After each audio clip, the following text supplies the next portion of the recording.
Fala galera, sejam bem-vindos ao canal, e para mais uma história de terror. Se gosta desse tipo de conteúdo, não deixe de se inscrever no canal e deixar aquele like e ativar o sininho para receber notificações de novas histórias. Então vamos para mais uma. A maioria das pessoas acredita que o pior já passou e depois de um enterro, que a morte é o fim. Silêncio. Descanso. Mas, e se eu te dissesse que, em uma pequena cidade esquecida, isso não foi o fim? Foi o começo. Naquela noite, debaixo de uma chuva pesada e de um céu que parecia pesar sobre a terra, um homem foi enterrado. Sem despedidas longas. Sem caixão aberto. Sem ninguém olhar pela última vez. E talvez esse tenha sido o maior erro de todos. Porque algumas horas depois, quando a cidade inteira dormia, alguém ou alguma coisa começou a bater de dentro do caixão. No início, era fraco, quase impossível de ouvir. Mas logo se tornou desesperado, violento, como alguém lutando contra a própria morte. E foi ali e naquele exato momento que algo saiu da terra. Mas não era mais humano. Os moradores começaram a perceber que havia algo errado. Animais apareciam mortos e sem uma gota de sangue. Sombras se moviam onde não deveria haver ninguém. E, durante a madrugada, passos lentos, arrastados, sempre parando em frente às casas, como se estivesse escolhendo. Como se estivesse me esperando. Até que alguém viu. E o que essa pessoa descreveu fez com que uma cidade inteira abandonasse suas casas e nunca mais voltasse. Hoje, o lugar ainda existe. Escondido. Silencioso. Mas há quem diga que, se você passar por lá durante a noite e olhar para a antiga casa no fim da estrada, você vai ver uma figura parada na janela, observando, imóvel e sorrindo. Porque algumas coisas nunca deveriam ter sido enterradas, e algumas mortes nunca deveriam ter acontecido. Se prepare, porque essa história não é apenas sobre alguém que voltou da morte. É sobre algo que aprendeu a viver depois dela. Ninguém na pequena cidade de Vale Seco esqueceu o dia em que enterraram Joaquim Ferreira. Ele era conhecido por todos. Um homem simples, trabalhador, que vivia sozinho numa casa antiga no fim de uma estrada de terra, cercada por mata fechada. Não tinha família próxima, não tinha muitos amigos, mas também não fazia mal a ninguém. Quando morreu, disseram que foi um infarto. Rápido. Silencioso. Sem sofrimento. Mas o que aconteceu depois fez até os mais céticos evitarem passar perto daquela casa. O velório foi curto. Caixão fechado. Alguns moradores acharam estranho, mas o médico da cidade alegou que o corpo estava comprometido demais para exposição. Ninguém questionou muito, era interior. As coisas funcionavam assim. Chovia no dia do enterro. Uma chuva pesada, insistente, como se o céu estivesse tentando impedir que aquilo acontecesse. O coveiro, seu Anselmo, comentou depois que o solo parecia errado. Mole demais. Como se a terra tivesse sido mexida recentemente, mesmo sendo um túmulo novo. Mas mesmo assim enterraram. E foram embora. Só que naquela mesma noite, começaram os primeiros sinais de que algo não estava certo. Por volta das 2 da manhã, Dona Celeste, que morava perto do cemitério, e acordou com um barulho estranho. Não era vento. Não era chuva. Era um som ritmado. Oco. Como batidas. Ela tentou ignorar, puxou o cobertor e fechou os olhos. Mas o som continuava. Tum. Tum. Tum. Cada vez mais alto.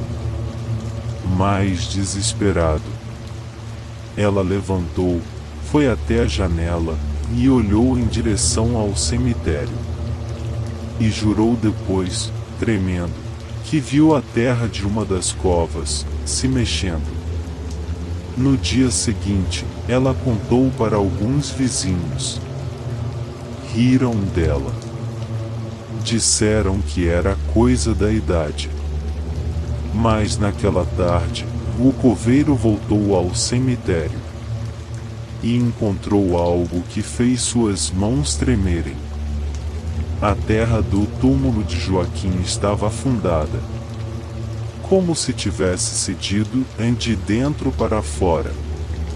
Ele se aproximou devagar e viu marcas, arranhões profundos na madeira exposta do caixão, como se alguém tivesse tentado sair. Naquele momento, ele sentiu um arrepio subir pela espinha e decidiu não abrir. Animal, pensou. Algum bicho deve ter mexido. Mas no fundo, ele sabia que aquilo não era verdade. Na mesma noite, começaram os relatos. Primeiro, um cachorro apareceu morto, sem sangue, sem marcas de ataque, apenas vazio. Depois, galinhas desapareceram. Depois, silêncio. Um silêncio pesado tomou conta da cidade. As pessoas começaram a evitar sair à noite, trancar portas, fechar janelas. Até que, 3 dias depois do enterro, alguém bateu na porta da casa de Joaquim. O problema é que a casa estava vazia. Ou deveria estar. O homem que bateu foi Carlos, um vizinho que resolveu verificar se havia algo errado. Ele chamou. Ninguém respondeu. Empurrou a porta. Ela estava destrancada. Quando entrou, sentiu o cheiro. Um cheiro podre. Doce e azedo ao mesmo tempo. Insuportável.